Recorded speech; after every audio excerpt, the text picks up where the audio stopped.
ವಿಷಯ ಕನ್ನಡ. ಕತೆ ಬಾಯಾರಿದ ಕಾಗೆ.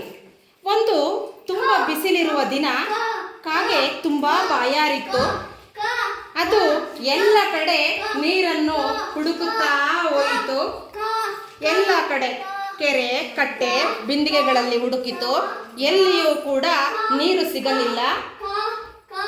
ಕೊನೆಯದಾಗಿ ಅಲ್ಲಿ ಒಂದು ನೀರು ತುಂಬಿದ ಡಬ್ಬವಿತ್ತು. ಆ ಡಬ್ಬದಲ್ಲಿ ನೀರನ್ನು ಕುಡಿಯಲು ನೋಡಿತು. ನೀರು ಸ್ವಲ್ಪವಿದ್ದುದರಿಂದ ನೀರು ಕುಡಿಯಲು ಅದಕ್ಕೆ ಸಿಗಲಿಲ್ಲ. ಆದ್ದರಿಂದ ಅದು ಒಂದು ಉಪಾಯವನ್ನು ಮಾಡಿತು. ಅಲ್ಲೇ ಬಿದ್ದಿದ್ದ ಕಲ್ಲುಗಳನ್ನು ಒಂದೊಂದಾಗಿ ಆ ಒಂದು ಡಬ್ಬಿಯ ಒಳಗಡೆ ಹಾಕುತ್ತಾ ಹೋಯಿತು. ಆಗ ನೀರು ನಿಧಾನವಾಗಿ ಮೇಲೆ ಬರಲು ಪ್ರಾರಂಭವಾಯಿತು. ಆಗ ಕಾಗೆ ನೀರನ್ನು ಕುಡಿದು ತನ್ನ ಬಾಯಾರಿಕೆಯನ್ನು ತೀರಿಸಿಕೊಂಡಿತು. ಹೀಗೆ ನೀರು ಬಾಯಾರಿಕೆಯನ್ನು ಹೋಗಲಾಡಿಸಿಕೊಂಡು ನಂತರ ಆನಂದದಿಂದ ನೀರನ್ನು ಕುಡಿದು ಹಾರಿ ಹೋಯಿತು.